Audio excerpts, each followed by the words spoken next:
Aleluia, Pai do Senhor Jesus. Quantos estão com expectativas aqui? Oh, aleluia. Você sabe que a expectativa é a linguagem da fé. Sabe que os sonhos, as expectativas, elas são as linguagens de Deus. A Bíblia fala que o Senhor Deus coloca em nós o querer. Tudo começa em você permitir que Deus coloque sonhos dentro da sua vida. A linguagem de Deus sempre são sonhos, a linguagem de Deus sempre são expectativas. No momento que você assume os sonhos de Deus, as expectativas de Deus, aí você dá vazão ou oportunidade, você use a palavra que você mais achar apropriada, para que o próprio Deus que colocou o sonho dentro de você, agora também entre com a efetivação, com a realização, com a manifestação desse sonho. É o que a Bíblia diz, aquele Deus que opera em nós o querer e o efetuar, segundo a sua boa vontade. Muitos de nós queremos ver o efetuar sem antes sonhar. Você nunca vai entrar no efetuar de Deus sem antes ter sonhado aquilo que Deus colocou dentro do seu coração. É bom criar expectativas, é bom você criar em Deus, para o corpo de Cristo, para a igreja, expectativa. E eu creio que o Espírito de Deus, assim como foi falado já pelo profeta Djalma, ele vai ressuscitar sonhos aqui esses dias. Deus vai ressuscitar paixão, fome, sede, desejo por Ele, mais do que você já teve em toda a sua vida. Você crê nisso ou não? Muito bem. É um privilégio estar na casa de Zadok, porque eu considero essa conferência uma das mais importantes do Brasil. Não desmerecendo as demais, mas esta para mim, ela tem um teor, ela tem um sentido muito importante para os nossos dias. Eu tenho tido o privilégio de participar desde antes dela existir, desde quando era só um sonho, e o Luciano compartilhou comigo e com o Djalma também, e nós sonhamos essa conferência juntos, e eu fico feliz porque Deus deu esta conferência para estar debaixo da liderança do Luciano, e eu acho que não teria outra pessoa mais adequada para trabalhar unidade, porque o serviço que o Luciano faz ao corpo de Cristo, por anos, é exemplar, e mostra que é possível você ter identidade, você ter ministério, mas você também ter o coração no reino, ter o coração no corpo. Vamos aplaudir a Deus pela vida do Luciano? Deus abençoe ele cada vez mais. Eu tenho certeza que esta noite vai ser uma noite, tarde, né? Essa tarde vai ser uma tarde muito especial, e eu quero que você abra o seu coração.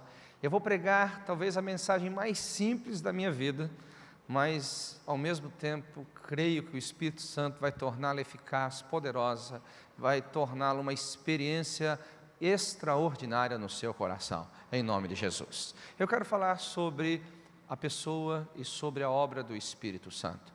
Eu quero falar a respeito do Deus Espírito Santo. Eu quero falar da terceira pessoa da Trindade Espírito Santo, mas eu também quero falar da pessoa mais mal entendida, menos compreendida, mais negligenciada na igreja, chamada Espírito Santo.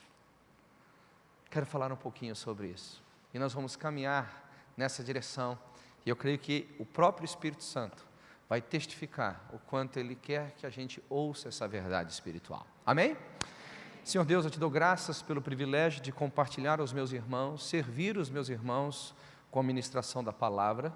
E eu oro, Pai, para que o coração de cada um aqui seja uma boa terra, porque o Senhor certamente irá plantar uma boa semente nesses corações.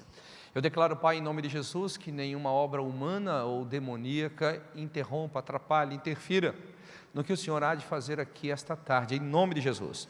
Nos expomos com sonhos, com expectativas, com desejo ardente de querer mais, experimentar mais, beber mais daquilo que o Senhor tem para as nossas vidas, em o nome de Jesus. Quem diz amém a essa oração? Amém. Aleluia, aleluia.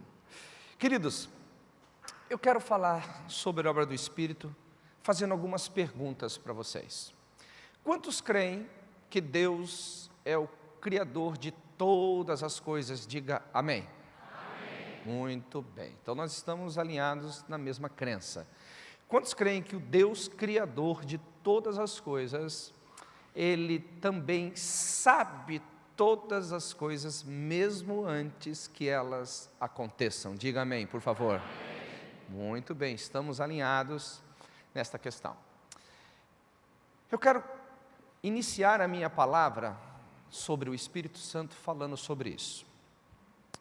Se Deus é o Criador de todas as coisas, nós precisamos retroceder um pouquinho para um dia, um momento, em que nada existia. Somente Deus, na pessoa da Trindade. Eu quero que você vá retrocedendo comigo. Se Ele é o Criador de todas as coisas, nós vamos ter que chegar nesse mundo incriado, que um dia Ele existiu. Poucos de nós paramos para pensar sobre isso. Se Ele é o Criador de todas as coisas, um dia existiu um mundo incriado, que era a habitação de Deus. O lugar onde Ele vivia perfeitamente, um lugar onde Ele estava saciado, um lugar onde Ele tinha plenitude. Então toda a obra da criação não foi para completar Deus, foi apenas para ser uma extensão do seu reino e do seu poder. Agora vamos voltar neste mundo incriado. Vamos lá. E Deus começa a criar. Não vou colocar em ordem hierárquica aqui. Vamos acreditar que uma das primeiras criações de Deus seria os anjos. Você acha que Ele simplesmente saiu criando os anjos? Vamos supor que a segunda criação de Deus fosse o universo. Você acha que Ele simplesmente foi criando o universo? Vamos supor que dentro do universo fosse a terceira criação de Deus, a Via Láctea. Você acha que Deus saiu criando a Via Láctea? Vamos acreditar que dentro da Via Láctea Deus Ele criasse o planeta Terra. Simplesmente Ele foi criando a Terra? Não. Você tem que entender o seguinte: lá no mundo incriado, lá no mundo onde só estava o Pai, o Filho e o Espírito Santo, eles entraram em conselho entre si sobre o que iriam fazer. E aqui eu quero tornar a coisa mais simples para você entender. Eu te fiz uma segunda pergunta. Quantos creem que Deus sabe todas as coisas? Diga amém. Mesmo antes que elas aconteçam, quantos creem que Deus sabe todas as coisas? Diga amém. Então, antes de Deus criar o universo, e mais propriamente a terra, e consequentemente o ser humano, Deus, Ele teve um conselho na Trindade dizendo: nós sabemos que ainda que não seja determinado que isso aconteça, mas que vai acontecer, ou seja, o homem vai cair, eu quero saber se mesmo assim nós vamos criar a humanidade.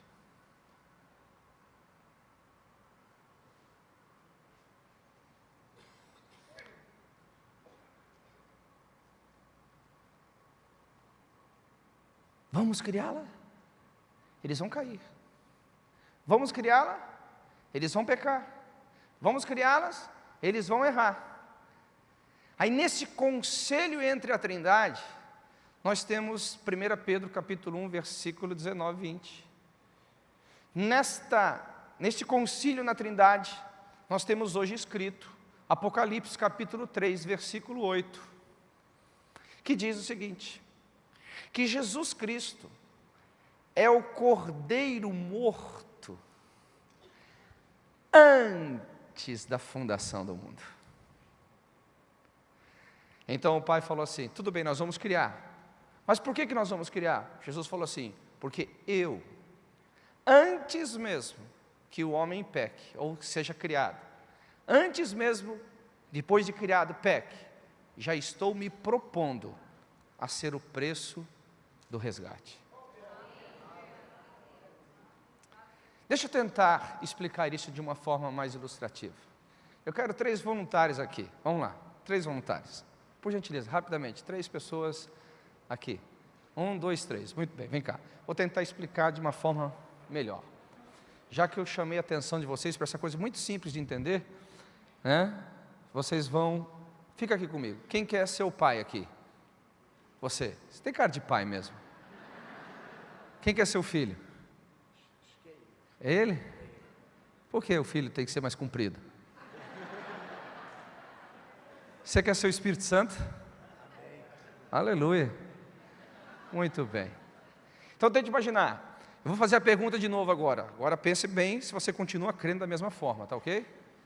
Quantos creem que Deus é o Criador de todas as coisas? Diga amém. Amém. Então nós estamos voltando aqui, retrocedendo a vida até onde um mundo incriado, não existia nada do que conhecemos e do que não conhecemos, criado.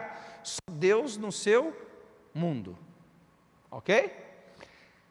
Quantos acreditam, vou perguntar de novo, que Deus sabe todas as coisas, mesmo antes que elas aconteçam? Diga amém. Amém. Muito bem. Então o pai chega no concílio e fala assim, eu quero criar, quero ter uma extensão do meu reino. Eu quero criar um universo. Dentro desse universo eu quero criar a Via Láctea. Dentro da Via Láctea eu quero criar um planeta chamado Terra. E lá na Terra eu quero colocar um ser humano que vai ser a nossa imagem, a nossa semelhança. Tudo bem? Está tudo bem para vocês? É um concílio, nós estamos no concílio aqui, vocês têm que se expor, não dá para só ouvir no concílio, ok? Né? Tranquilo? Ok? Aí o pai fala o seguinte, vocês sabem que por escolha, por decisão, o homem, ele vai pecar, ele vai falhar, ele vai cair. Mas nós não queremos que a nossa imagem, a nossa semelhança, ela se perca, que ela fique lá destruída. O que a gente vai fazer? Aí vem o filho e se apresenta para o pai. A justiça nada mais é do que isso. O amor se apresentando a favor de uma causa. Jesus fala assim, pai, quando chegar o dia, na plenitude dos tempos, eu estou me comprometendo, que eu vou deixar a minha glória, eu vou deixar tudo o que sou, eu vou me tornar homem, a semelhança de homem, e vou ser obediente até a morte de cruz. Pode criar a humanidade, eu vou ser o preço do resgate, amém? Agora, o pai fez uma pergunta e o filho respondeu a pergunta. Agora o filho tem uma pergunta. O filho tem uma pergunta.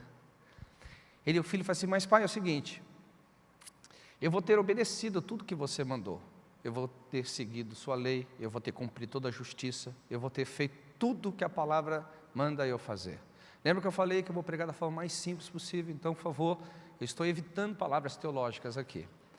Então, o pai ouve o filho, mas o filho fala para o pai, quem é que vai trabalhar depois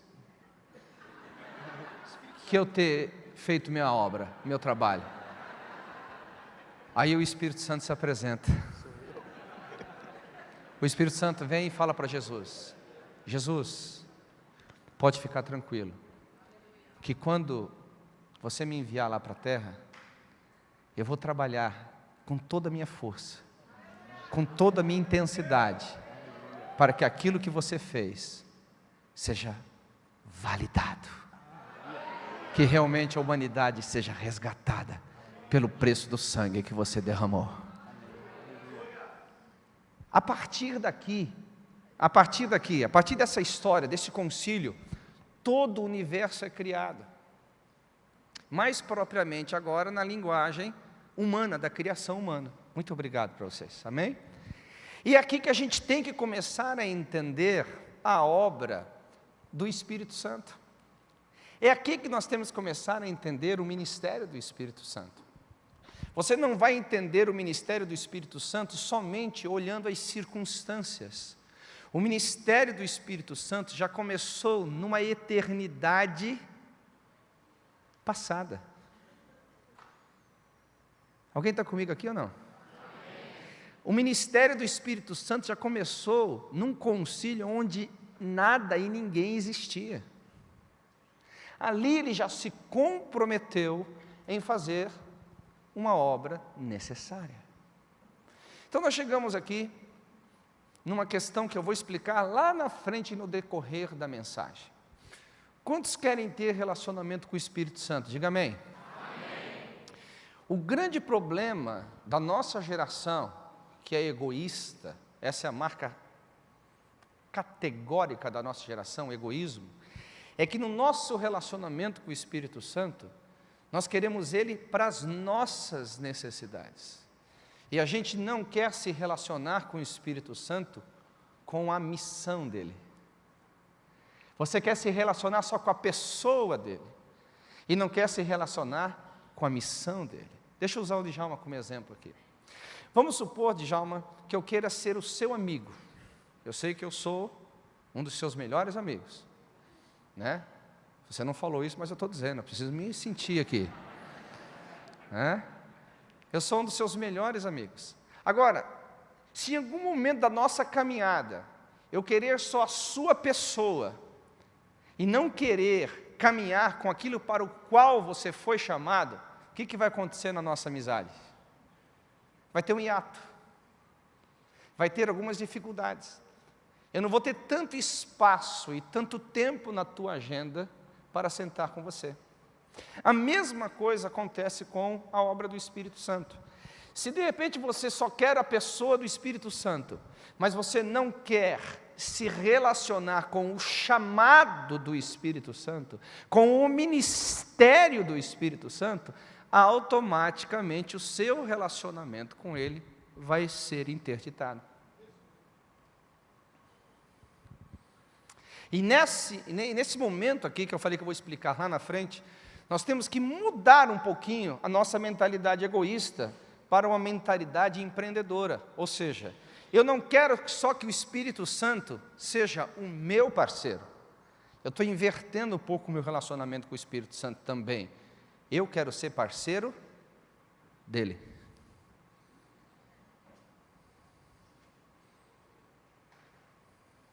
Eu não quero apenas que o Espírito Santo seja o meu parceiro. Vou repetir de novo. Eu quero que o Espírito Santo me receba como parceiro dele. Eu quero entrar na missão do Espírito Santo. Eu quero entrar no trabalho do Espírito Santo. Eu quero me colocar como instrumento nas mãos do Espírito Santo para que ele cumpra o seu propósito. Eu sei que vocês estão me olhando desta forma porque vocês já ouviram essa mensagem, mas numa linguagem não tão escancarada como eu estou falando agora. E isso choca um pouquinho, porque até hoje talvez você só pensou de uma forma, se não egoísta, mas limitada sobre você mesmo no seu relacionamento com o Espírito Santo. E eu vou voltar agora lá para o mundo incriado. Quando o Pai entrou em concílio com o Filho e com o Espírito, e eles resolveram entre si a obra da criação, e o papel do Pai era determinar o que seria feito, a obra do Filho era fazer a respeito da redenção, e o Espírito Santo convencer, você vai observar que todos eles tiveram parceiros. Por exemplo, o Pai tem um parceiro na obra da criação. O Pai tem parceiros na obra da sustentação do universo. Vou só falar um deles, os anjos. Você sabia que, por exemplo, tem um anjo agora lá no sol? Eu acho que às vezes ele desregula um pouquinho aqui no Nordeste. O anjo, eu acho que... Lá no Texas, onde eu moro, então, eu acho que ele já está com uma asa só, porque a outra já torrou. Ele já sai, entendeu? O Filho, quando estava aqui na terra, tinha parceiros. Quem eram os parceiros do Filho? Os apóstolos. Agora eu pergunto hoje, quem são os parceiros do Espírito Santo?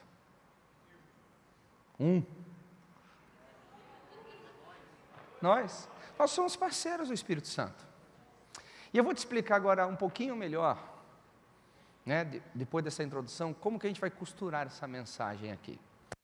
Para que a gente entenda um pouco mais essa mensagem, não adianta apenas entender o processo da criação, ou seja, Deus no mundo incriado entra num concílio com o Filho, entra num concílio com o Espírito Santo, mesmo assim eles criam a humanidade, porque já estava determinado que o Filho morreria, que o Espírito Santo glorificaria o ministério de Jesus Cristo. Você também tem que entender o processo da queda, porque a queda não aconteceu da noite para o dia, a queda foi um processo. A queda, diga comigo, foi um processo. E como que foi o processo da queda? Simples. Eu quero que você pare para pensar um pouquinho como é que o pecado nasceu no coração do ser humano.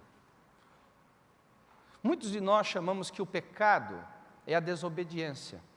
Na minha opinião, eu não acho que o pecado nasceu com a desobediência. Na minha opinião, o pecado nasceu com a incredulidade. A incredulidade foi o ventre onde a desobediência foi gestada. Tiago fala que primeiro vem o quê? A concupiscência. Pois com a concupiscência você tem a gestação, e quando ele traz à luz, produz morte. O homem só desobedeceu porque ele duvidou da palavra de Deus. Se você pega Gênesis capítulo 3, você vai observar que o pai havia dado uma palavra para Adão e Eva, dizendo: olha, desta árvore você pode comer livremente, né, das árvores você pode comer livremente, mas da que está no meio do jardim, digo, dela não comereis, porque no dia em que comerdes, certamente morrerás. Você vai observar que depois do papo, não de aranha, mas de serpente, o que aconteceu? Eva, principalmente Eva, ela duvidou de que Deus cumpriria o que havia dito. Porque a proposta da serpente era: não morrerás, mas serás igual a Deus, conhecendo o bem e o mal. Por isso ela então viu que a árvore era boa e desejável para dar entendimento. No momento em que Eva duvidou de que Deus cumpriria aquilo que havia dito, ela então tomou e comeu. Se ela tivesse mantido a tentação, vamos chamar assim, se ela tivesse mantido Satanás no seu lugar, dizendo: não, espera um pouquinho, você está errada. Deus falou que eu morreria. E quem é você para colocar a palavra de Deus em jogo? Quem é você para dizer que Deus não vai cumprir o que disse? Todo pecado nasce da incredulidade. Todo pecado nasce da incredulidade. A partir de que a palavra de Deus não tem mais governo na sua vida, então você começa a fazer o que você acha que deve. Eu costumo dizer, não em escala hierárquica, que após a incredulidade se instalar, você se torna independente. O que Eva fez? Ela foi lá, tomou e comeu. Ela não poderia ter esperado a viração do dia? Deus não estava ali todo dia. Que fome miserável aquela que Eva tinha, que não podia esperar. Não é verdade? Mas eu sei qual que foi. O diabo usou uma estratégia muito baixa para tentar Eva. Vou tentar assim ilustrar assim. O diabo mostrou assim o fruto para Eva e falou assim: Eva, come. E ela falou: o que eu vou ganhar com isso? Vou te dar um carro. Ela falou: não quero não. Então o diabo falou assim: come, Eva. O que eu vou ganhar com isso? Uma casa muito grande. Ela pensou: não quero não. Então acho que eu estou brincando, entenda assim, dessa forma. Aí o diabo chegou para Eva assim: Eva, come, porque emagrece. Irmão, foi muito baixo o jogo ali. Você conhece alguma mulher que não queira emagrecer pelo menos meio quilo? A mulher é um pau de virar tripa, não, eu preciso emagrecer meio quilo, entendeu? Então, o interesse de Eva foi maior do que a sua submissão à palavra. Queridos, ouça, eu vou repetir novamente. Quando a incredulidade entra, e a palavra não tem mais gerenciamento sobre a sua vida, você se torna independente. A independência leva você a qualquer outro caminho, que eu chamo de pecado, que é a transgressão da lei. No momento que você é independente, a lei não tem mais poder sobre a sua vida. O que diz a Escritura? Que o pecado é a transgressão da lei. O que faz você obedecer à lei? A fé. O que faz você obedecer à palavra? A fé. A incredulidade é a mãe de todo tipo de pecado. Todo tipo, de toda espécie de pecado. Então, o que você tem que entender é o seguinte, que o processo da queda começou com a incredulidade. Aí nós temos toda a desgraceira que aconteceu por causa do pecado. Aí Jesus veio e cumpriu o que havia prometido para o Pai. Quem lembra o que aconteceu lá no mundo incriado? Quem lembra? O que Jesus prometeu para o Pai? Quem está comigo aqui? O que ele prometeu? Eu vou pagar o preço pelo sacrifício. Eu não prometi, Pai? Chegou a plenitude do tempo, eu vou pagar o preço pelo sacrifício. Então Jesus veio, morreu no nosso lugar, a gente conhece que é uma morte vicária, substitutiva, e então ele subiu aos céus e apresentou para o Pai: Pai, satisfaz a sua justiça? Esse sangue que eu derramei satisfaz a justiça? Satisfaz. Então, Espírito Santo, agora você pode descer e glorificar o meu nome, porque é o que está escrito em João capítulo 16, que o Espírito Santo não faria a obra por si mesmo, mas sim a obra a respeito de quem o enviou. Bem, agora a gente chega para o ministério do Espírito Santo para restaurar o ser humano caído. E eu te faço uma pergunta: qual que é o grande ministério do Espírito Santo? O primeiro grande ministério do Espírito Santo.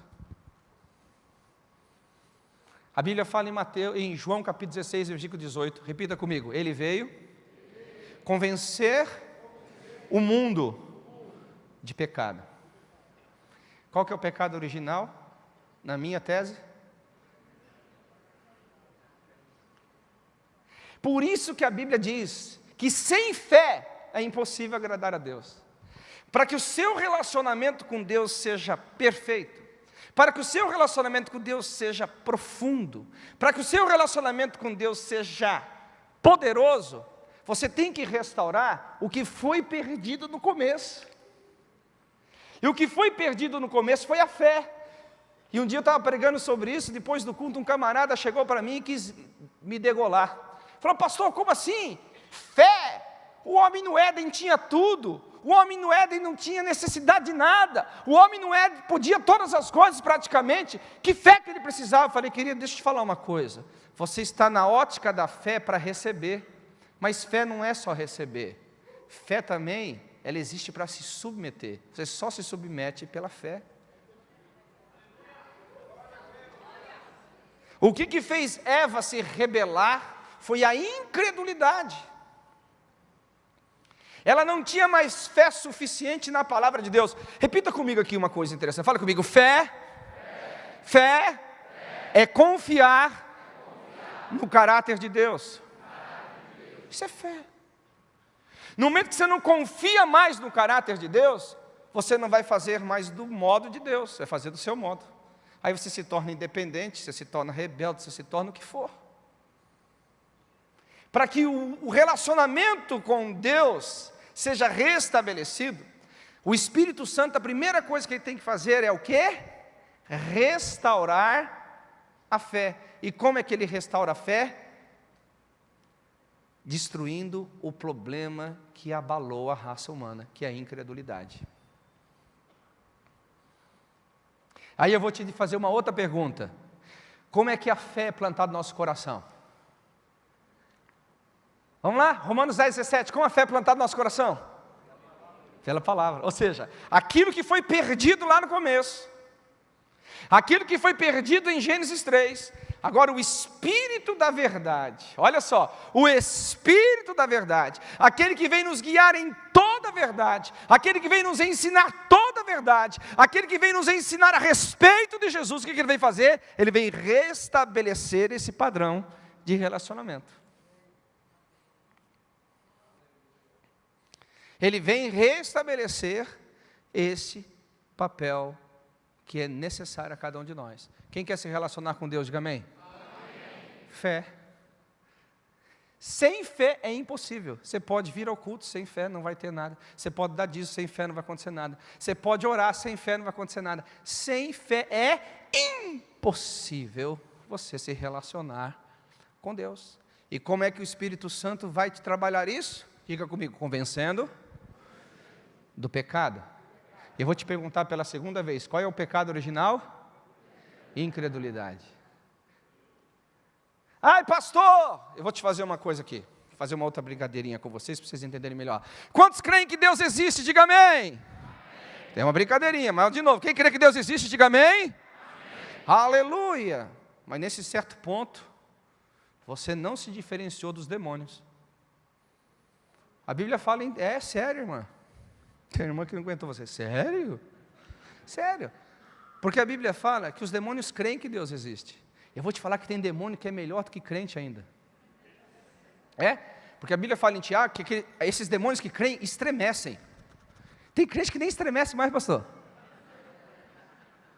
Você nunca tinha escutado essa, né, pastor? Essa é feia, né? É forte, mas é a realidade. O demônio, ele crê em Deus e estremece, porque ele sabe quem é Deus. Os demônios sabem. E tem crente que não. Então deixa eu te explicar uma coisa. Vou usar esse degrau aqui. Vou atrapalhar a filmagem? Se vou atrapalhar, não tem mais jeito, já trabalhou já. Quem crê que a Bíblia é a palavra de Deus, diga amém. Amém. Parabéns. Mas você não chegou a lugar nenhum até agora. Vou te explicar então. Vamos subir outro degrau aqui. Quem crê que a Bíblia, que é a palavra de Deus, é a verdade, diga amém. Amém. Parabéns. Mas você não chegou a nenhum lugar agora também. Agora, vou subir um degrau aqui. Quem crê que a Bíblia é a palavra de Deus, diga amém. Amém. Quem crê que a Bíblia é a verdade, diga amém. Amém. Agora a pergunta é, quantos creem que a verdade, que é a palavra de Deus, é verdade para a sua vida? Amém. A verdade que liberta é a verdade que é verdadeira para você. Porque se ela não é verdade para você, não adianta ela ser só verdadeira. Eu vou te explicar melhor. Quantos creem que Jesus salva? Diga amém. Amém. Quantos creem que Ele morreu por você? Diga amém. Amém. Quantos creem que isso é uma verdade? Diga amém. Amém. Muito bem. Essa verdade, que é verdadeira, inquestionável para você, não é uma verdade para um budista. Não é a mesma verdade para um muçulmano. E essa verdade que operou em você, salvação, não está operando neles.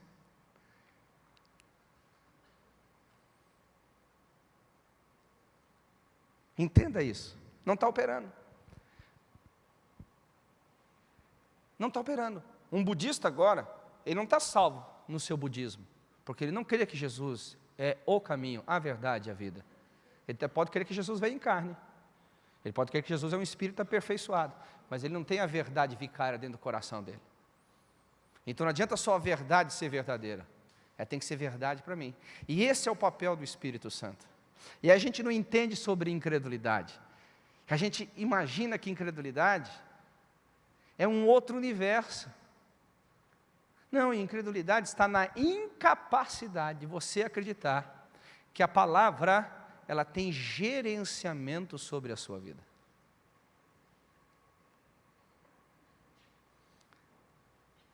Não é por acaso, por exemplo, que Tiago fala que o homem que crê, mas não pratica, ele se olha no espelho e vê apenas o seu rosto natural. Ou seja, aquilo que ele fala que crê, mas ele não permite ter governo sobre a sua vida, não o transforma. Nós temos uma geração, escute bem o que você vai ouvir agora, por gentileza. Nós temos uma geração de crentes incrédulos.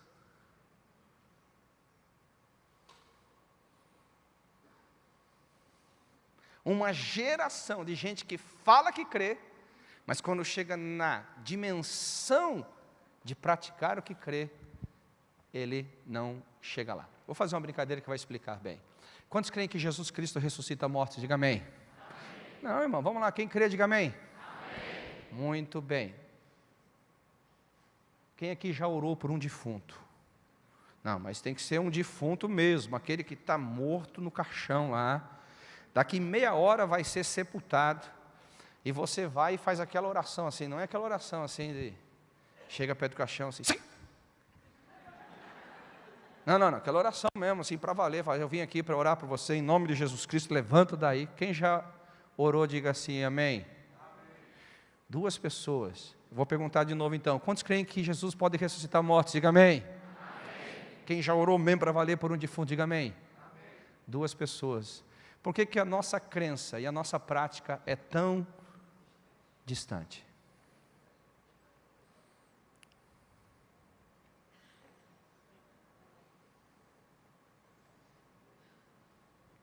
Quem está comigo aqui, diga amém. Amém. Eu faço uma diferenciação, eu não estou ensinando sobre fé, só estou ensinando aqui sobre a obra do Espírito Santo, daqui a pouco a gente vai mergulhar mais profundo sobre isso. Eu faço uma diferenciação na minha crença, e eu tenho base bíblica para isso, de que crença é uma coisa e fé é outra coisa. A crença é o fundamento, a fé é a ação sobre esse fundamento. Eu ensino bastante nesse livro sobre isso. Não adianta eu crer se eu não agir. Você vai morrer sem ver um defunto ressuscitar e crendo que Jesus pode ressuscitá-lo. Alguém não entendeu a brincadeira? Porque você nunca foi para a prática.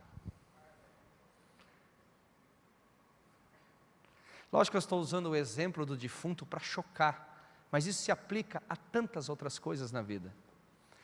Se Eva tivesse crido que ela morreria, se ela não tivesse perdido esta fé de que morreria, ela teria facilmente rejeitado a serpente. Ela teria facilmente dito não à serpente. E aí você vai entender o que está escrito em Gênesis capítulo 3 e 4, que a Bíblia fala sobre as maldições. A maldição sobre a terra, a maldição sobre a mulher, que ela iria conceber, né, com dores, a sua conceição. E quem lembra qual foi a maldição do homem? E a maldição da serpente? Primeiro da serpente, quem que lembra? Você irá rastejar sobre o seu ventre. Então não me pergunte se a serpente tinha pé ou asa, mas de alguma forma ela não rastejava. Isso com a sua mente santificada, você põe asa ou pé na cobra, fica à vontade. Então ela começou a rastejar. E qual que foi a comida da serpente? Pó, muito bem. E qual foi a maldição do homem? Porque tu és pó, e ao pó tornarás. Agora eu te faço uma outra pergunta. Quando a Bíblia fala sobre figuras, tipologias, a serpente é uma tipologia do quê? É uma figura de quê? De Satanás. Se você olhar, as Escrituras falam que a antiga serpente, Jesus está falando quem? A Satanás. Então o que Jesus está querendo dizer? Que comida de Satanás é pó. E quem é pó no mundo espiritual? Quem não retém a verdade da palavra.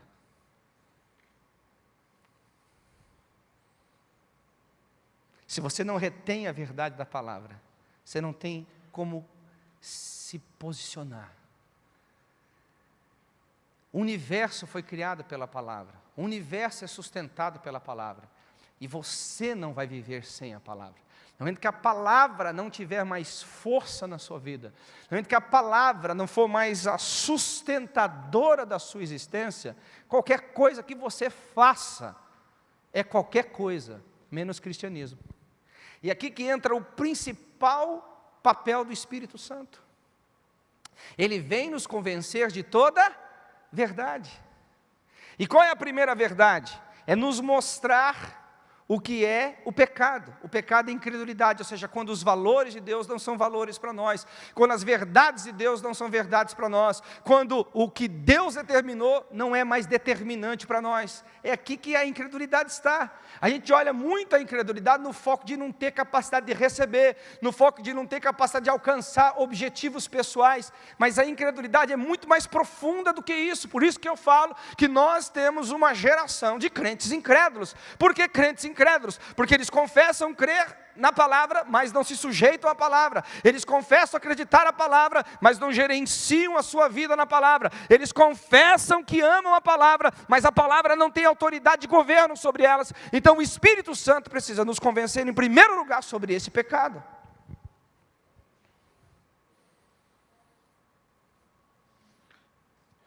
E aí o que a gente entra? Entra para a religião. Vamos lá para a religião. O que a religião vem fazer? A religião vem fazer o que nós temos hoje em dia. Diga comigo, nada a ver. É o que a religião propõe. Nada a ver, meu irmão. Isso não tem nada a ver. Pode, porque não tem nada que ver. Nada a ver. Aquilo que Deus chama de pecado, aí a religião fala assim, nada a ver. Aquilo que Deus fala, eu não concordo, a religião vem e fala assim, nada a ver. Aquilo que Deus fala assim, eu não estou alinhado com isso, a religião fala, nada a ver. Por quê? Porque nós não estamos alinhados com o Espírito Santo. É uma forma de aplacar a nossa consciência. É uma forma de diminuir a acusação mental do nosso cristianismo fadado ao fracasso se continuarmos assim. E o Espírito Santo, ele precisa nos convencer disso. Então você nunca vai entrar num relacionamento profundo com o Espírito Santo, se em primeiro lugar você não se permitir ser trabalhado pelo Espírito Santo nesse convencimento. Ou seja, se o Espírito Santo fala que isso aqui, mediante a palavra de Deus, é pecado, tem que ser pecado para você. Não é o nada a ver. É a palavra de Deus. É a palavra de Deus. Se é e ponto final.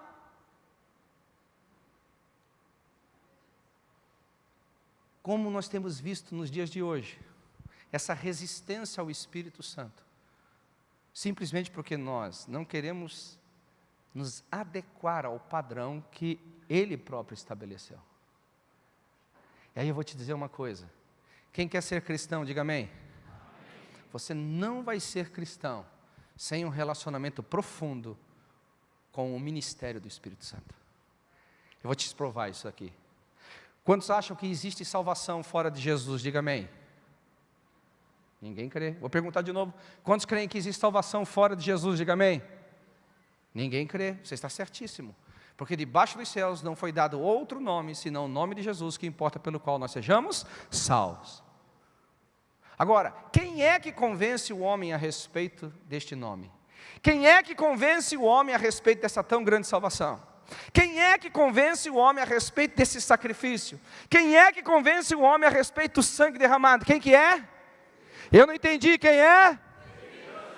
E no momento que você não se rende a esse ministério do Espírito, como que você vai ter um relacionamento com Ele? Nós queremos um relacionamento com o Espírito egoísta, pautado em nós. Como se o Espírito Santo viesse nos aprovar, mesmo quando nós estamos desqualificados pela palavra. Como se o Espírito Santo viesse nos respaldar, mesmo quando estamos fora do padrão das Escrituras. Queridos, não existe isso. Deixa eu falar uma coisa para você, não existe isso. Não existe isso. Vamos lá outra coisa, vamos lá. A Bíblia fala em Apocalipse, fala também em Coríntios, que alguns tipos de práticas levarão as pessoas para o inferno, não vão? Vamos lá, vamos escolher uma prática aqui. Estão com medo? Não? Vamos lá, mentira. O que a Bíblia fala dos mentirosos? Só os corajosos aqui. O que a Bíblia fala sobre mentiroso? Não herdará o quê? Amém. Não herdará o quê? É uma verdade da Bíblia? Quantos creem? Diga amém. Vamos lá, mais forte, irmão, diga amém. Muito bem. Aí vem uma pessoa na igreja, que ela está 20 anos dentro da igreja. E ela é mentirosa. Aí ela vem com nada a ver. Porque, na final de contas, não, pastor, não é um pecado isso. É uma fraqueza. É uma fraqueza. É uma fraqueza que eu tenho. Deus sabe disso, Deus me entende, Deus me ama. Deixa eu te falar uma coisa, meu querido. Se você está 20 anos dentro da igreja e ainda está com a prática da mentira, você não deveria pensar sobre fraqueza. Você deveria pensar sobre natureza.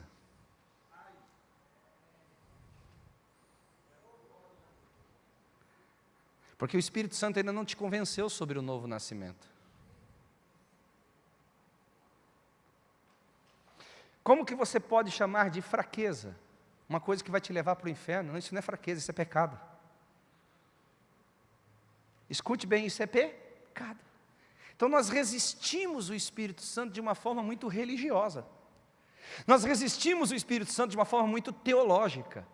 Nós resistimos o Espírito Santo de uma forma muito cristã.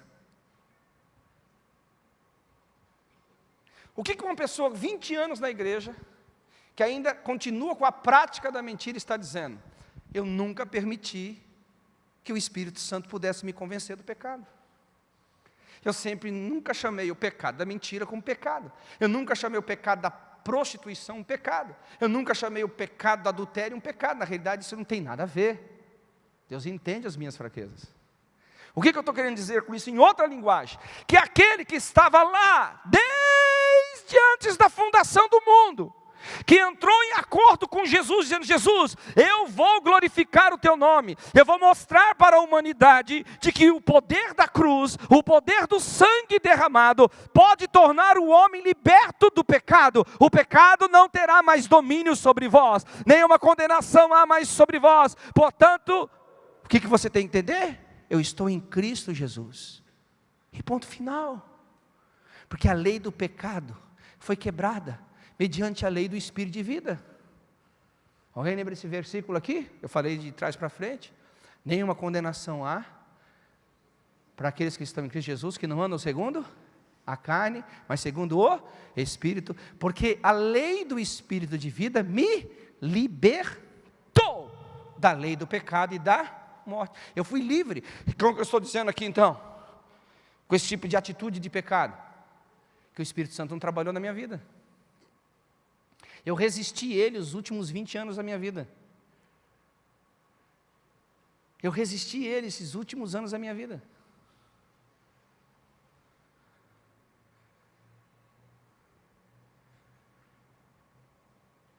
E aí nós temos que começar a inventar um monte de doutrinas para justificar os nossos erros. Ou seja, então se Deus já perdoou os nossos pecados de ontem, já perdoou os nossos pecados de hoje, e também já perdoou os nossos pecados de amanhã, nós não precisamos mais nos preocupar com o pecado, porque eles já estão resolvidos. Eu posso fazer o que eu quero, da forma que eu quero, sem seguir o padrão da verdade de Deus, porque afinal de contas, meus pecados do futuro já estão resolvidos. Olha o papo de serpente que a pessoa entrou.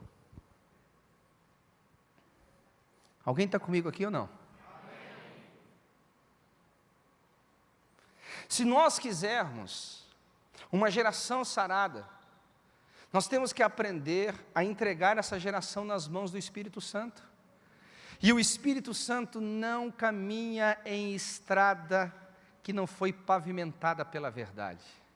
A estrada que o Espírito Santo percorre, o caminho que o Espírito Santo percorre, a forma que o Espírito Santo vai trabalhar, sempre vai ser apresentando a verdade que restaura o padrão da fé. Qualquer tipo de mensagem que não tenha a verdade de Deus nela, é qualquer mensagem, mas não a verdade de Deus. Qualquer verdade que está desalinhada com as Escrituras, ela pode ser qualquer verdade, menos verdade de Deus. E eu vou falar uma coisa muito séria, que eu tenho falado em muitas reuniões. O nosso problema é que a forma como nós atraímos as pessoas para a igreja, nós temos que mantê-las. Nós temos que ficar inventando mentiras eclesiásticas, mentiras teológicas, mentiras paliativas, porque elas não resolvem o problema de fato, para manter o povo sem arrependimento que nós trouxemos para dentro dos nossos auditórios. E o que isso demonstra, irmãos? Uma coisa só, eu vim falar, não de pecado, vim falar do Espírito Santo. Isso demonstra que o povo não está entregue nas mãos do Espírito Santo. Porque uma pessoa que ainda anda na mentira, é porque não foi ministrado pelo Espírito da verdade. Uma pessoa que deliberadamente ainda anda em pecado, é que não foi ministrado pelo Espírito da santidade. Uma pessoa que ainda não se relaciona perfeitamente com Jesus, é porque não se relacionou perfeitamente com o Espírito Santo.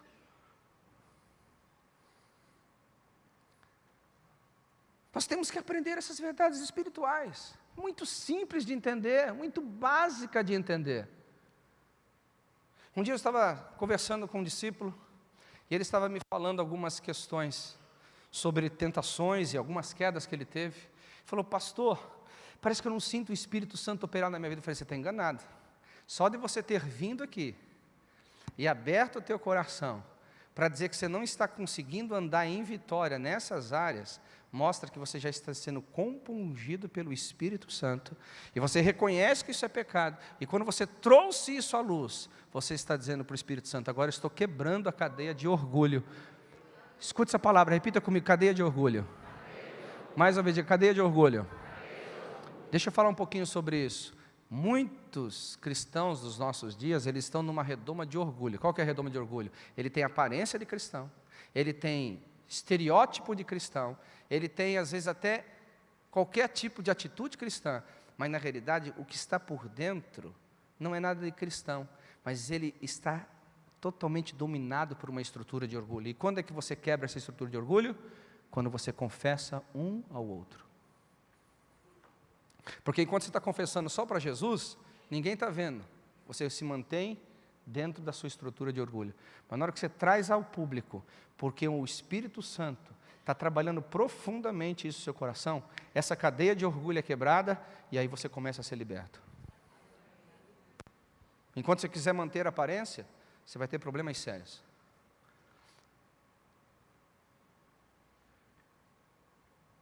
Estou falando de uma coisa muito verdadeira, amados, e de muita experiência que eu tenho com o ministério. Com o ministério, nós temos que parar para pensar sobre isso. A primeira obra do Espírito Santo é glorificar a Jesus. E o que seria como primeira obra de glorificação do Espírito Santo? É mostrar que o sangue não foi derramado em vão, é mostrar que o sacrifício não foi inválido, é mostrar que cristianismo é muito mais do que frequentar a igreja de domingo, é muito mais do que você entregar dízimos e ofertas, é muito mais do que você levantar a mão e fazer alguns tipos de orações. Cristianismo é você ter o poder de dizer e viver que você está livre do império das trevas, você está livre da ação de Satanás, obrigando você a viver no reino dele. Isso é cristianismo, e só pelo poder do Espírito Santo que você vai conseguir isso. Você não consegue por sua própria justiça, você não consegue pelo seu próprio esforço, você não consegue por a sua própria intuição, você só consegue isso ministrado pelo Espírito da verdade. Eu não consigo sair dessa verdade, estou tentando ir para diante da mensagem, eu estou conseguindo. Diga comigo, lá no mundo incriado, o Espírito Santo concordou com Jesus, de que ele iria glorificar o que Jesus fez na cruz. Olha para o irmão mais querido que vai te dar o meu livro de presente, diga para ele assim: o grande e maior benefício da cruz é a liberdade do pecado. Porque quando você era escravo do pecado, mesmo que você quisesse obedecer, você não podia. Agora o Espírito Santo vem, revela a respeito da obra de Cristo. O Espírito Santo revela a verdade que tem naquele sangue. O Espírito Santo revela a verdade que tem naquela cruz. E você admite aquilo como verdade para a sua vida. E conhecereis a verdade vos libertará. Agora você está liberto para andar o quê? Em fé. O que é fé? Andar em fé não é carro novo, irmão. Andar em fé não é casa nova, irmão. Andar em fé não é ter... Isso faz ter parte. Mas andar em fé é principalmente voltar a firmar os seus pés naquilo que Deus falou, firmar os seus pés na palavra que Deus disse. Você vai andar à luz da palavra, você vai andar à luz da verdade de Deus, você vai andar segundo o que Deus disse que não é, pode, não pode, não pode. A fé tem que ser vista primeiramente nesse ângulo.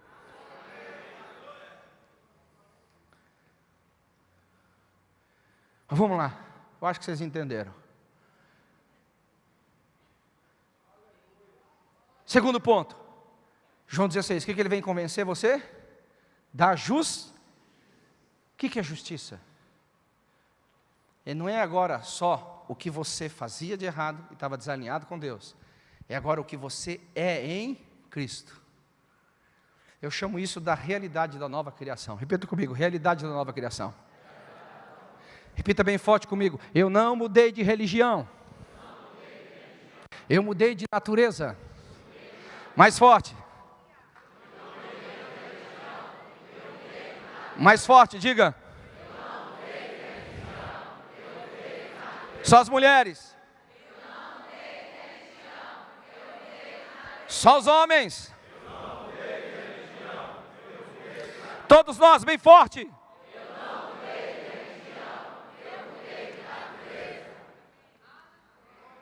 Quem mudou de natureza, diga amém. O que você é agora?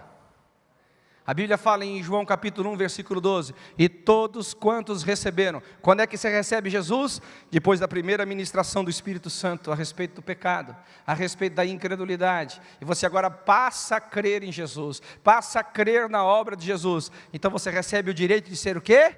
Chamado Filho de Deus. Filho de Deus. Filho de Deus. Eu vou te fazer uma pergunta agora.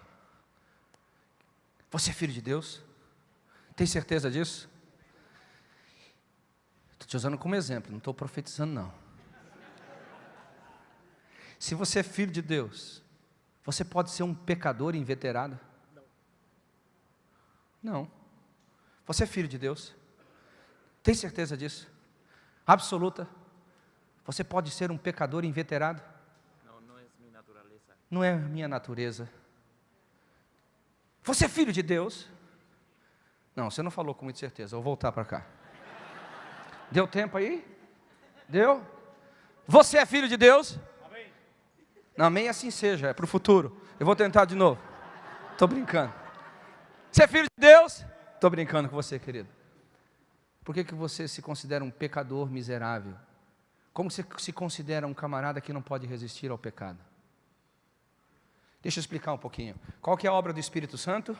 Restaurar o que foi perdido lá no Éden. A primeira coisa que ele precisa restaurar é a fé. Quantos concordam? A fé que nos alinha a tudo que Jesus Cristo fez por nós na cruz do Calvário. E o que Jesus fez por nós está escrito em 1 Coríntios capítulo 15. Escute bem. O primeiro ser foi feito o quê? Alma. E o segundo? Espírito vivificante. Assim como trouxemos a imagem do primeiro, também vamos trazer a imagem do segundo. Por que a gente acha que trazer a imagem do segundo é só depois da morte ou da vinda de Jesus? Hoje você pode reinar em vida. Hoje você pode reinar em vida. Eu sei que eu estou falando coisas fortes aqui, mas nós precisamos entender. O Espírito Santo precisa te convencer disso. Porque um dos problemas do cristianismo é que nós confundimos cristianismo com religião. Eu não me tornei cristão para fazer parte da religião cristã. Eu me tornei filho de Deus. Não, vocês não entenderam. Eu não me tornei cristão para fazer parte da religião cristã. Eu aceitei Jesus como meu Salvador porque o Espírito Santo me convenceu do pecado. E Ele também me convenceu de que esse pecado poderia ser justificado, perdoado por Cristo na cruz do Calvário. E eu entendi que aquilo era verdade. Então o Espírito Santo fala agora, nenhuma condenação há mais sobre você, porque o Espírito de vida te libertou da lei do pecado e da morte. Agora você pode ser chamado filho de Deus, aleluia. Você tem que entender isso como verdade para a sua vida. Quantos aqui são filhos de Deus? Diga amém. Escute bem, a primeira dificuldade que eu tive de provar para vocês, que a incredulidade é a mãe de todos os pecados, eu também terei uma enorme dificuldade de provar para vocês, de que você mudou de natureza. A religião não nos permite pregar sobre isso. Sabe o que a religião fala? Como que você admite que você não é mais um pecador? A Bíblia fala que quem diz que não cometeu pecado se faz mentiroso. É verdade, a Bíblia fala em 1 João mesmo. Mas você tem que entender o que a 1 João está falando. A Bíblia está falando do pecado original. A Bíblia está falando, aquele que diz que não nasceu em pecado, é mentiroso. É isso que a Bíblia está dizendo, a gente tem que ler a Bíblia da ótica correta. Não é por acaso, a Bíblia não pode se contradizer. No mesmo livro diz assim, que nós não devemos andar em pecado. Porque aquele que anda em pecado, o que a Bíblia fala? Não o conheceu.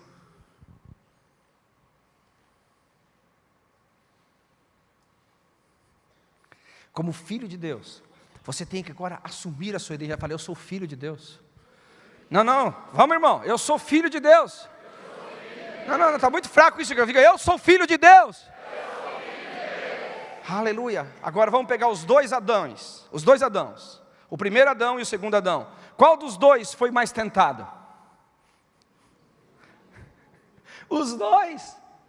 Agora, qual do Adão que foi tentado e não caiu.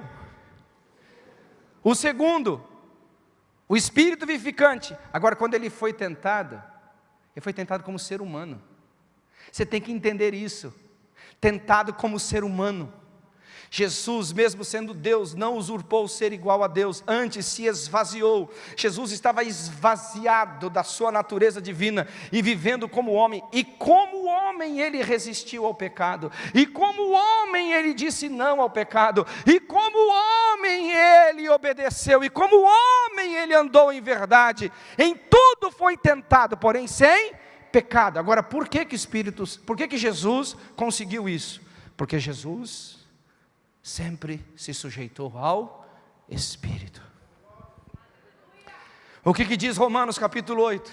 Que a inclinação da carne nos leva ao pecado. E a inclinação ao Espírito nos leva à morte.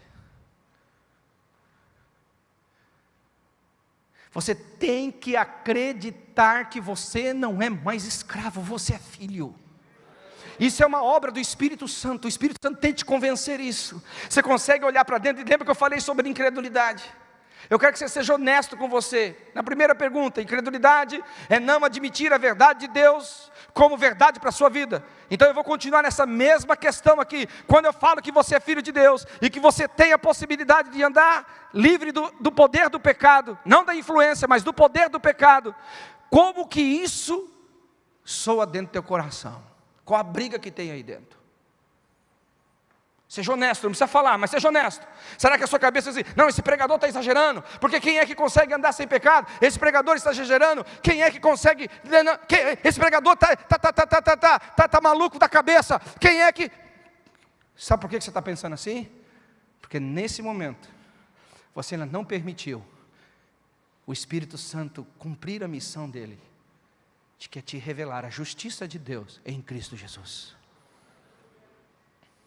Se você permitir que o Espírito Santo te mostre isso, eu não estou pregando a lei da impecabilidade, eu estou pregando a lei da santidade. Vamos lá, vou voltar ao primeiro assunto. O que a Bíblia fala sobre os mentirosos?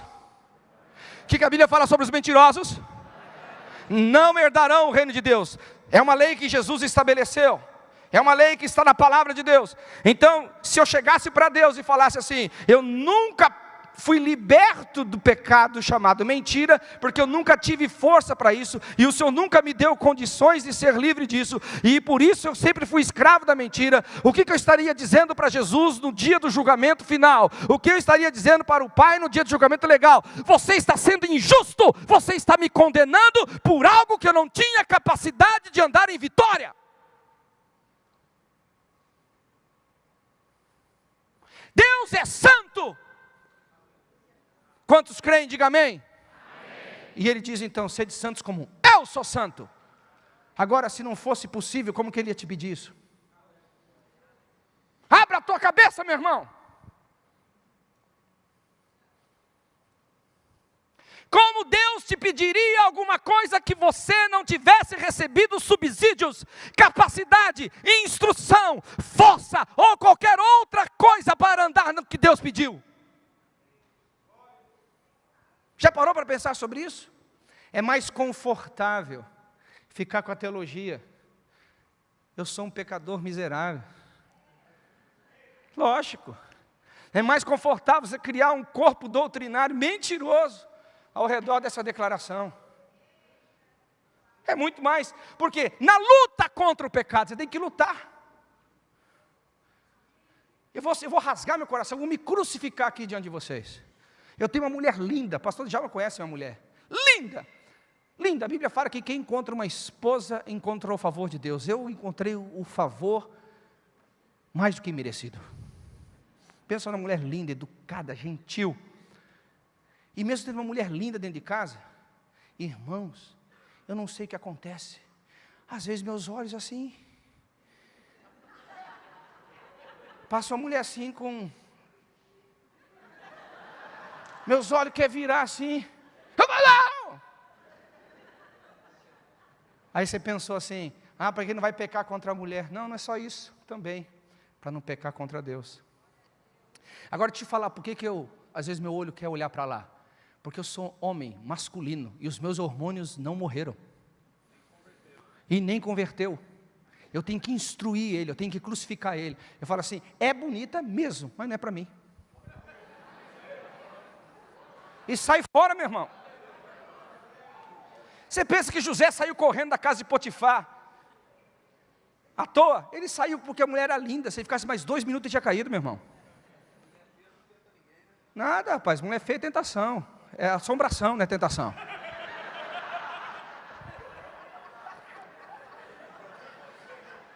Quando é muito feio, é o Satanás que trouxe. Quando é muito bonito, a gente fica pensando, será que foi Deus? Não, estou brincando.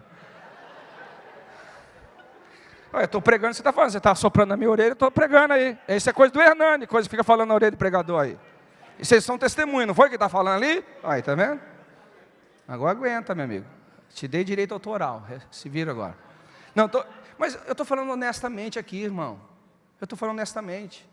Agora, o que eu tenho que entender? Por que eu posso dizer não? Escuta assim, na hora que aparece lá.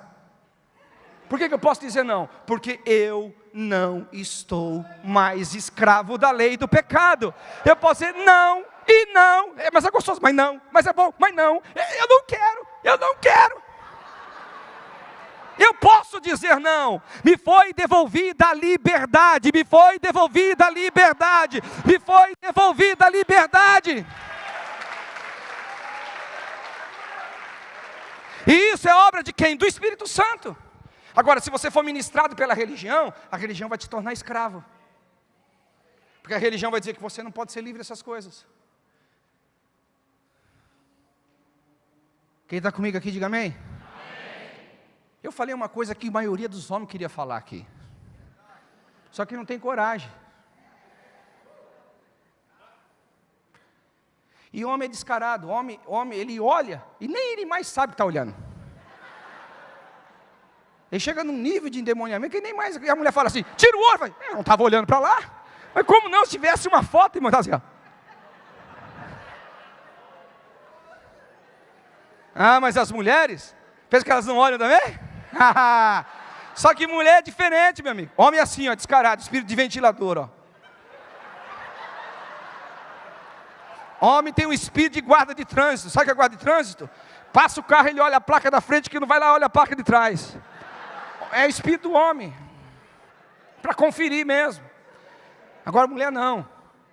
Mulher tem o espírito do guarda noturno. Ela está lá vigiando e ninguém percebe. Passa assim, mas assim, ó. E pergunta para ela sabe a cor do sapato, a cor da meia, se o sapato estava engraxado, se não estava engraxado, se a calça estava apertada, se não estava, se o cabelo estava despenteado, se era careca ou era cabeludo, sabe tudo.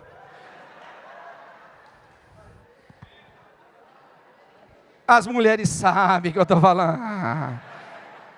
Vocês não. Mas vamos lá. Gente, isso é uma questão de natureza. Um dia um jovem da minha igreja falou assim, pastor, você pode orar para mim? Porque eu não quero mais ter tentação sexual. Eu falei, Senhor, torna ele broxa, por favor. Falei assim, o que é isso? Meu Deus do céu, pastor, tem que anular essa oração. Não tem mais não, irmão, já subiu. Agora não sei quanto desce a outra resposta não. Aí ele falou assim, mas pastor, que oração é essa, pastor? Eu falei, meu querido, você é homem. E graças a Deus que você tem essa vontade. Agora o que você tem que fazer? Você tem que pôr na tua cabeça, a lei do espírito de vida me libertou da lei do pecado. Você vai pôr esse desejo sexual governado pela lei da vida, pela lei da santidade, pela vida de Deus. Só isso. Alguém está comigo aqui? Diga amém. Lá na nossa igreja a gente tem um tal de amizade especial, como aquele negócio de romance especial. Tem esses nomes, cada inventa um nome para dizer que é autoral do negócio, mas o negócio é levar o relacionamento em santidade. A gente tinha lá, mas eu tenho uma pegadinha com eles. Quando chega assim na metade do caminho, com 2 meses de namoro assim, eu chamo os dois. E aí? Aí quando começa aquela história assim, ih pastor, tive nem vontade de beijar, tive nem vontade de abraçar, tive vontade de não fazer, separa. Separa que não vai dar certo esse relacionamento. Você vai fazer, mas como você separa? Eu falei, rapaz, você está do lado de uma mulher e não teve vontade de nada. Não, tem alguma coisa errada isso aí. Não, mas pastor, e o Espírito Santo? Não, o Espírito Santo vai governar o seu sentimento, ele não vai tirar. Às vezes a gente inventa uma pressão que não existe. Uma pressão. Alguém está comigo aqui ou não? Então, quando você entende a realidade da nova natureza, a nova natureza nasceu com apetites sexuais também, só que agora esse apetite sexual não está mais governado pela lei do pecado, ela está governada pela lei do Espírito e vida, aleluia. Esse apetite, essa nova natureza também nasceu com a ambição de prosperar, de crescer, de fazer as coisas, só que agora esse governo não é mais Satanás, o chifrudo, o rabudo, é o Espírito Santo que vai canalizar essa ambição de crescer com o propósito do reino. Alguém está comigo aqui? Diga amém. Alguém pode dar um brado de vitória aqui? Diga amém. Eu só estou pegando um dos pontos da realidade da nova criação. Nós somos crentes, mas não admitimos que somos filhos. Lembra que eu fiz a pergunta, penso que eu esqueci? Qual dos dois foi tentado mais? O primeiro Adão ou o segundo Adão? Os dois iguais. Eu vou te responder de novo. Por que o primeiro Adão caiu? Simples. Porque ele sendo filho, o seu desejo por si, o seu desejo no que ele mais amava, foi mais forte no que Deus amava. No que Deus amava, no que Deus queria. O que fez Jesus não cair? Você pensa que Jesus não caiu de tentação? Eu vou te falar uma tentação que Jesus caiu. Caiu não, passou. Edita esse negócio aí, hein? Uma tentação que Jesus passou.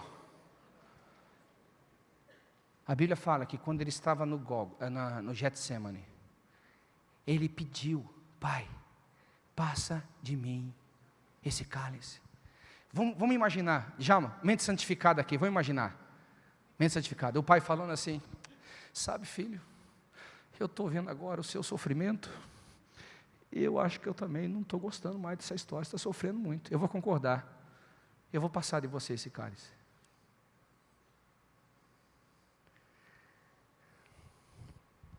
A própria Trindade foi provada dentro do seu próprio propósito.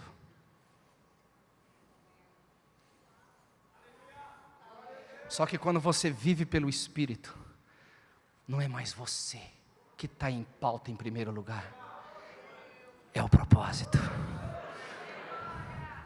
Alguém está comigo aqui? Eu consegui 2 améns. Não é mais você que está em pauta, mas é o propósito. Lembra que eu falei no início da mensagem? Nós vivemos uma geração tão egoísta, que transforma o relacionamento com o Espírito Santo apenas pautado nos seus desejos, apenas pautado nas suas necessidades, apenas pautado em si mesmo. Estão pouco interessados em se relacionar com o Espírito Santo no que diz respeito dele cumprir o propósito que lhe foi dado desde o mundo incriado. Nós precisamos crescer nesse relacionamento com ele e dizer: Deus, o teu plano e o teu propósito é maior do que eu, é maior do que os meus, é maior do que eu posso ter para a minha vida. Isso é maturidade de filho. Maturidade de filho. Agora pensa num assunto. E quem aqui, se eu sei que estou diante de muitos líderes, que tem assunto para falar, porque eu só estou falando sobre, não estou explicando a respeito. Diga comigo: o Espírito Santo nos convence do pecado. Dentro da minha tese, se você concordar ou não, é direito seu, mas pelo menos vem comigo aqui. Qual que é o pai, a mãe de todos os pecados? Incredulidade. Então o que o Espírito Santo vem nos convencer? Do quanto nós não nos submetemos, de quanto o que Deus disse não é verdade de governo, não é verdade absoluta sobre nossas vidas. A gente fica dando nossos jeitinhos, como está escrito em Marcos capítulo 7, né? E transformando a verdade de Deus em verdade humana. Essa é a primeira obra do Espírito Santo. Aí depois que ele conseguiu isso, agora então você recebe a filiação, porque você entende que quando ele te convence de pecado, não é para te condenar, mas é para te mostrar que existe uma solução para o pecado. Qual é a solução para o pecado? O sangue derramado. Qual que é a solução para o pecado? A justiça de Deus. Agora ele não quer só que você seja justificado, ele quer que você entre numa linha de entendimento de que você agora é filho. Filho, diga comigo, filho. Mais forte, diga, filho. Aí, como filho agora, repita para o seu irmão, diga: agora eu posso Mas só diga, agora eu posso não apenas ter o Espírito Santo como meu companheiro, agora como filho, eu vou entrar no ministério do Espírito e vou cooperar com Ele. Pastor, mas que heresia é essa? Vamos lá, eu vou tentar te tirar dessa heresia aqui. Vem aqui comigo, a Bíblia fala: como pregarão se não há quem envie? Como pregarão se não há quem envie? Agora escute bem, aí pergunta: como crerão se não há quem? Primeiro você tem que ser enviado, o enviado prega. É nesse momento, por exemplo, que você se torna um parceiro do Espírito. Agora vem cá. Tente imaginar, a Bíblia fala que nós falamos de Deus, na presença de Deus, para os homens. Deus está aqui, nesse exato momento, ouvindo o que eu estou falando. Eu estou falando dele. Aí o Pai está dizendo assim para o Espírito Santo: pode confirmar, porque é minha palavra. Não faça nada, porque é a palavra dele. Pode fazer, porque é minha palavra. Não faça nada, porque é a palavra dele.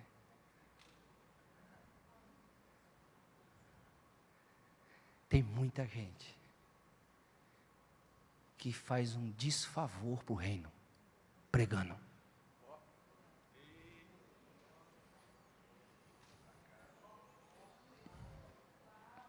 Palavras que o Espírito Santo não pode tomá-las para trabalhar no homem. Você viu uma pregação dessa? Irmão, tranquilo, Deus te entende, Deus te ama, Deus sabe que você é um pecador mesmo. Como que o Espírito Santo vai confirmar um negócio desse, meu amigo? E o pior é que a igreja desse cara está lotada. Está lotado por quê? Porque as pessoas precisam aplacar a sua consciência religiosa e querem um líder que fale o que eles precisam ouvir. E nosso conceito de sucesso é a igreja lotada, e a gente então acha que o cara está sendo bem sucedido. O negócio está enroscado, a gente precisa de um realinhamento aqui. O que a Bíblia fala? O que a Bíblia fala assim? Jesus, quando ele falou para os discípulos, olha, em Lucas capítulo 24, ele diz assim: vai e prega o quê? Arrependimento. Tem 3 formas de você ser parceiro do Espírito Santo. Quem quer ser parceiro do Espírito Santo aqui? Diga amém. Não ouvi. Quem quer ser parceiro do Espírito Santo? Diga amém. Então pega na mão do seu irmão assim: eu perdi a hora, não sei que hora comecei a pregar não. Faz muito tempo. Meu Deus, você me dá um toque aí, perdi mesmo. Vou terminar aqui. Vamos lá. Vocês compram a briga, o Luciano subirá depois? Então tá bom. Mas vem cá, vamos comigo aqui. Quem quer ser parceiro do Espírito Santo? Então olha para o seu irmão e fala assim: hoje eu vou usar de não ter o Espírito Santo só como meu parceiro.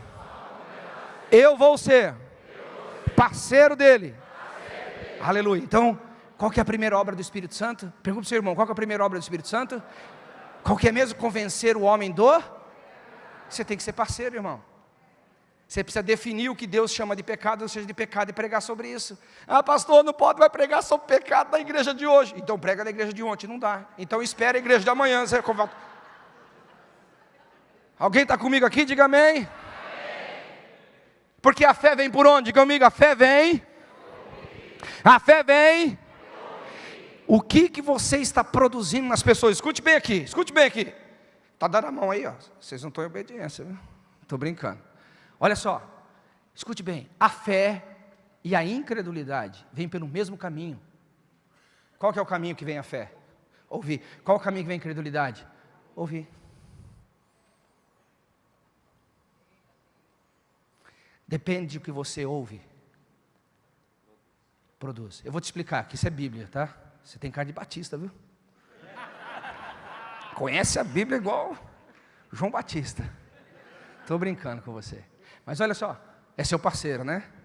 Escute bem, o texto de 1 Pedro, capítulo 1, versículos 19 e 20, que fala sobre o cordeiro morto antes da fundação do mundo, também o Pedro fala assim, ó, fala assim: as tradições vãs que vocês receberam dos vossos pais.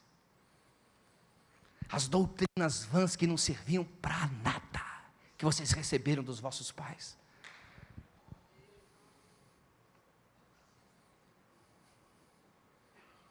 Tem gente que transmite coisa que não presta para nada.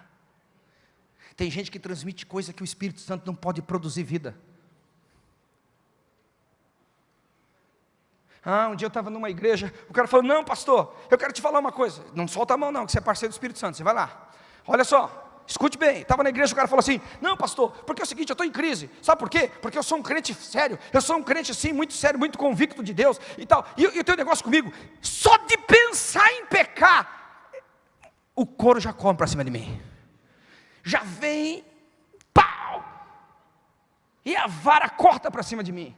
E eu vejo gente na igreja, o cara é mentiroso, o cara é adulto, o cara é pornográfico, o cara rouba. Eu sei. A vida do cara vai para frente. Eu falei assim, deixa eu te contar uma coisa. Você sabe que você tinha que se alegrar na disciplina? Mas por quê? A Bíblia fala, em Hebreus capítulo 12, que Deus disciplina quem recebe por filho. Escute bem, meu querido, falei para ela. Quem está em comunhão, entre aspas, com Deus, e vive uma vida pregressa, e não é disciplinado, é simples. Ele é bastardo. Deus não disciplina quem não é filho dele.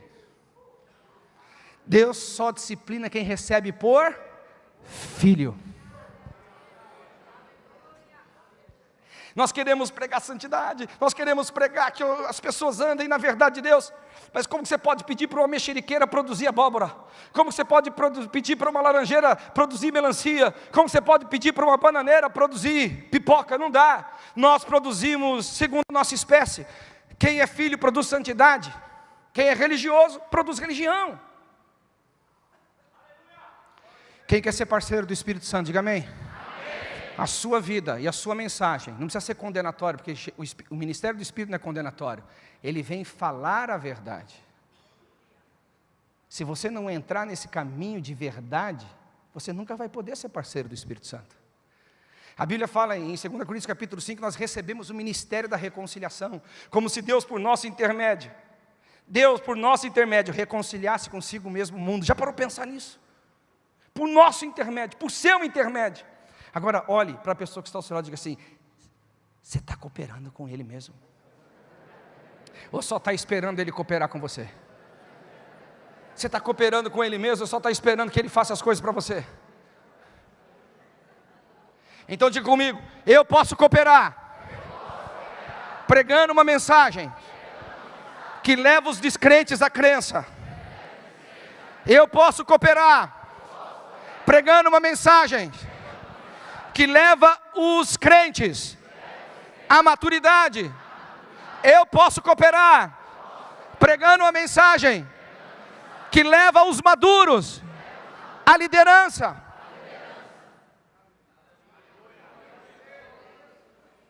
Agora, dentro dos valores do reino, você não pode corromper os valores do reino, você não pode pregar o seu próprio evangelho, você não pode pregar a sua própria verdade, você não pode pregar aquilo que você acha que tem que pregar, você tem que voltar ao início, aonde foi tudo desgraçado, onde a palavra foi perdida, onde foi tudo perdido, aonde a palavra não teve mais gerenciamento, aonde foi tudo arruinado, onde a palavra de Deus não teve mais governo. Nós hoje estamos no ministério do Espírito, e o Espírito vem honrar a palavra é o Senhor, aleluia. Cristo é o verbo encarnado. Alguém pode dizer amém aqui? Amém. Você não pode ser parceiro do Espírito sem você caminhar na verdade. Eu não consegui pregar outra coisa senão isso hoje. E por fim, eu vou encerrar aqui. O que a gente tem que fazer? Quantos líderes nós temos aqui? Diga amém. Toda liderança soube entender o que eu estou pregando, a valorização do Espírito Santo. João falou, eis aí o Cordeiro de Deus que tira o pecado do mundo. Mas João se resumiu apenas à pregação de Jesus como Cordeiro de Deus que tira o pecado do mundo? Não. Você vai perceber que Jesus falou, ele também é aquele cujo eu não sou digno de desatar as correias das suas sandálias, ele também batizará com o Espírito Santo e poder. Perceba que João valorizou a obra da redenção, mas também valorizou a obra do Espírito Santo. O próprio Senhor Jesus Cristo, quando esteve aqui, ele ministrou aos seus discípulos de forma extraordinária. Você vai perceber o seguinte, que Jesus em vida, em carne, eu vou dizer uma coisa muito forte aqui, não me interprete mal. Se não tivesse vindo o ministério do Espírito, nós poderíamos dizer que em carne, Jesus não foi tão bem sucedido assim. Não me olhe com essa cara. Eu vou te explicar por quê. Quantos discípulos Jesus tinha? Depois dos 12 ficou 11, porque um se suicidou. Você já pensou num discípulo que se suicida? Dos 11 que ficaram, quantos desviaram? 11.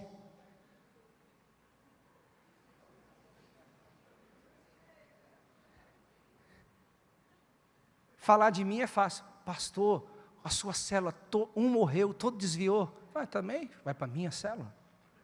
Vai para a célula do Subirá, que não ia acontecer isso. Para mim ia ser isso mesmo. Falar de mim é fácil, agora fale de Jesus. Agora, como a gente vê esses discípulos sendo levantados novamente, quando agora não foi só o ministério de Jesus, mas foi o ministério de Jesus, vivificado pelo Espírito. Ah, mas pastor, que negócio é esse? Calma, daqui a pouco você aplaude direito, espera aí. O próprio Jesus reconheceu isso. Ele falou, ficai em Jerusalém, até que do alto sejais revestidos de poder. O próprio Senhor Jesus reconheceu que o treinamento não era suficiente para a missão, que o treinamento não era a única coisa que eles necessitavam. O próprio Senhor Jesus reconheceu que tudo que eles aprenderam era incapaz de produzir mudança no mundo, eles precisavam do Espírito Santo. Alguém pode dar um brado de vitória aqui? Aleluia! Se você pega os apóstolos, está em Samaria, um grande avivamento. Olha que avivamento, as pessoas se convertem, as pessoas são batizadas, os demônios saem dos corpos, os corpos são curados de doença. Eu acho que é característica de avivamento. Quantos concordam? Diga amém. Amém. Mas Pedro e João, eles ficam lá, espera um pouquinho, está acontecendo tudo, mas o mais importante não está acontecendo. Eles não receberam o Espírito Santo. Olha a mentalidade que eles tinham, da importância do Espírito Santo. Aí você pega Ananias, ele vê o ministério de Paulo, e Paulo então tem um ministério para os gentios de forma extraordinária. Ananias, a primeira coisa que se importa não é só de anunciar o propósito. Ele fala, irmão Paulo, eu fui enviado para que você seja cheio do Espírito Santo. A primeira ministração aos gentios, o que acontece? Eles são cheios do Espírito Santo. Paulo, quando chega em Éfeso, a primeira coisa que ele se preocupa é se eles haviam conhecido o Espírito Santo. Por que João? Porque Jesus, porque os apóstolos, porque a igreja primitiva valorizava o Espírito Santo. Porque eu vou te dizer uma coisa, se o Espírito Santo não vivificar o que Jesus fez na cruz, não vai ser a minha pregação que vai fazer isso, não vai ser o meu discurso que fará isso, não vai ser a minha estrutura de igreja que vai fazer isso. Eu preciso que o Espírito Santo convença o homem do pecado, para que ele saia desse regime. Eu preciso que o Espírito Santo convença o homem da justiça, para que ele viva em plena santidade. Eu preciso que o Espírito Santo venha e vivifique, porque senão não vai acontecer nada. Agora, o que acontece nos dias atuais? Nós, como líderes, falamos sobre anjos, sobre demônios, falamos sobre céus e terra, falamos sobre tudo, menos sobre o Espírito Santo. Lembra aquele que desde o mundo incriado, ouviu o Pai dizendo, nós vamos fazer. Jesus falou, eu sei que eles vão errar, mas eu pago o preço pela redenção. E o Espírito Santo falou, e eu vou glorificar o que você fez. Esse que falou lá na eternidade passada, lá no mundo incriado, está aqui hoje. Eu quero fazer uma pergunta, quantos vão continuar negligenciando? Quantos vão continuar apagando? Quantos vão continuar resistindo? Quantos vão continuar da forma como estão.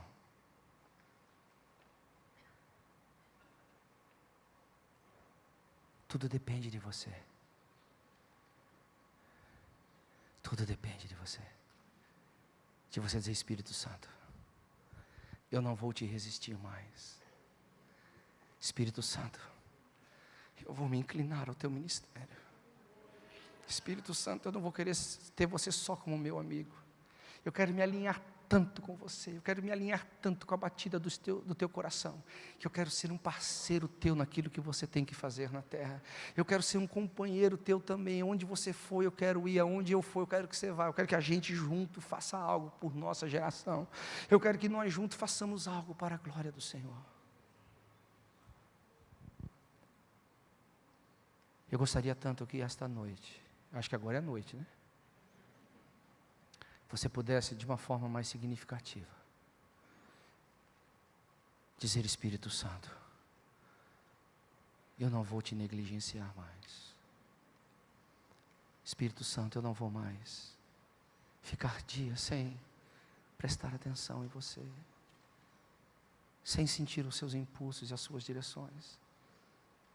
Eu vou ter você como o meu verdadeiro mestre que é, o meu verdadeiro orientador que é, o meu verdadeiro capacitador. Mas eu te prometo, eu não vou transformar isso num relacionamento egoísta. Eu vou reverter isso para ser um parceiro teu. Eu vou levar os descrentes à crença, pelo poder que há em mim, que é a sua habitação. Eu vou levar os crentes à maturidade, os maduros à liderança. Conta comigo, Espírito Santo. Tira de mim esse egoísmo. Tira de mim essa vaidade. Tira de mim tudo aquilo que impede de eu ser mais entregue a você.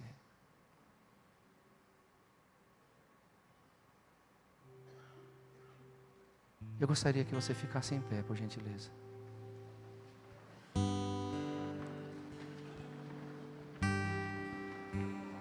Eu sei que você orando aí, eu orando aqui é a mesma coisa, irmão. Eu sei disso. Mas eu gostaria que fosse uma atitude, o que eu vou pedir agora. De você sair do seu lugar, como quem está dizendo assim: eu vou sair da minha zona de conforto. Eu vou sair do meu ambiente de negligência com o Espírito Santo. Eu vou sair do meu ambiente de mornidão. E eu vou corresponder ao Espírito Santo de uma forma mais profunda. Eu vou corresponder ao Espírito Santo de uma forma mais intensa. Eu não quero só o poder. Vamos, se espalhem aqui. Se precisarem empurrar algumas cadeiras para trás, podem empurrar, não tem problema. Tem lugares aqui atrás.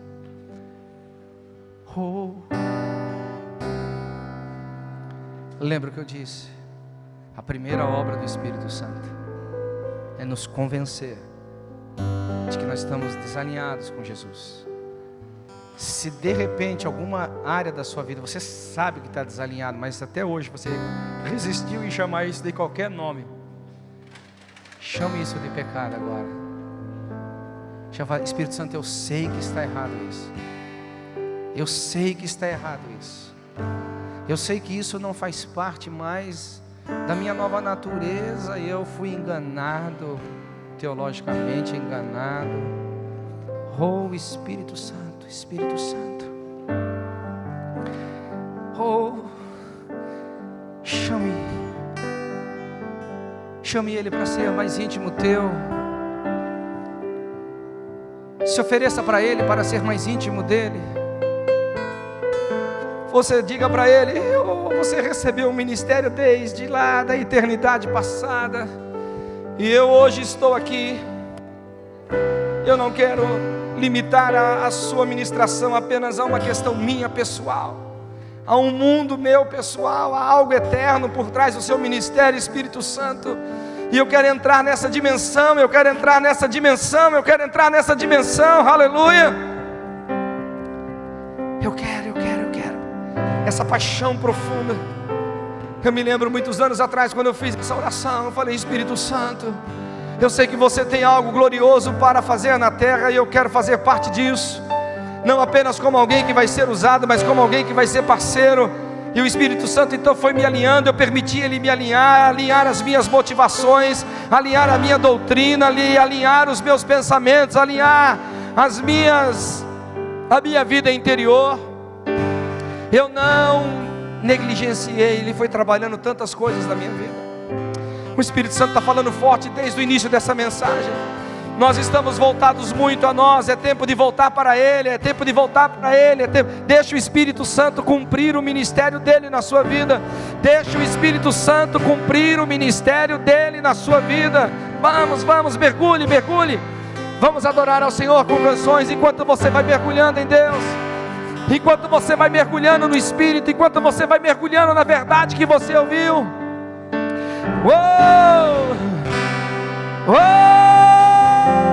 Eu vou perguntar, talvez pela milésima vez: existem muitas experiências com o Espírito Santo, mas a primeira é a do Deus que nos convence do pecado. Essa foi a primeira experiência que você teve com Ele. Primeira. Quem aqui está convencido de pecado? Diga amém. Aleluia. Então você nasceu de novo quando você se arrependeu. Aí você teve a segunda grande experiência. Você se tornou templo do Espírito Santo. Quem nasceu de novo aqui, diga amém. Então olha para dentro de você e diga: eu sou a habitação permanente. Eu quero que você seja atrevido, diga assim: favorita do Espírito Santo. Eu não quero seguir adiante aqui. O Luciano vai seguir adiante de uma revelação que ele deu, mas eu vou parar aqui. Depois eu vou cooperar com ele. Nunca mais busque o Espírito Santo como se ele estivesse fora de você.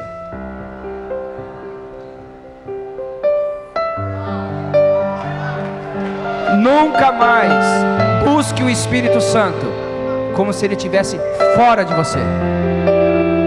Aonde está o Espírito Santo agora? Não, eu não ouvi. Eu não ouvi.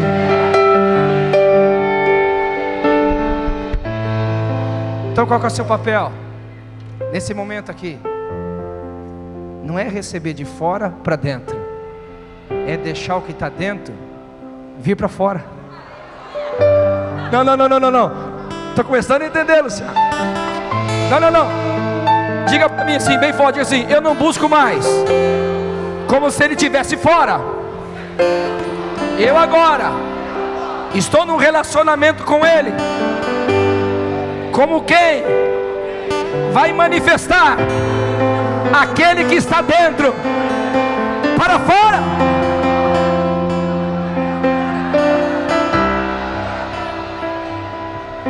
Você pode dizer amém a isso? Pode dizer amém a isso?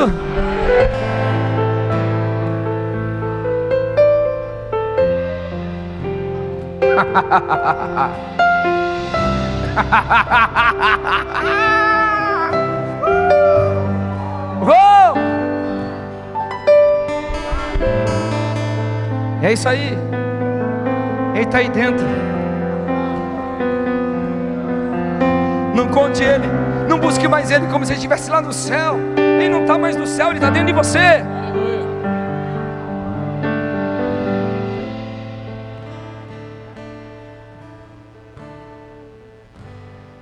Aí a minha última participação é essa aqui: não negligencie mais um Deus que está todo dia, toda hora do dia, toda situação de qualquer hora do dia. Ele está aí dentro. É só falar para ele: e aí, como que a gente vai fazer agora? Como que a gente vai andar agora? Qual o princípio da palavra que a gente vai praticar agora? Em que verdade nós vamos andar agora? É mais simples do que você possa imaginar. Quem vai buscar o Espírito Santo como se ele estivesse fora de você? Diga amém. Ah, vocês entenderam bem. Quem vai como um rio de água viva, em todas as vertentes que esse rio tem para fluir, vai deixar ele fluir do seu interior. Dê um brado de vitória.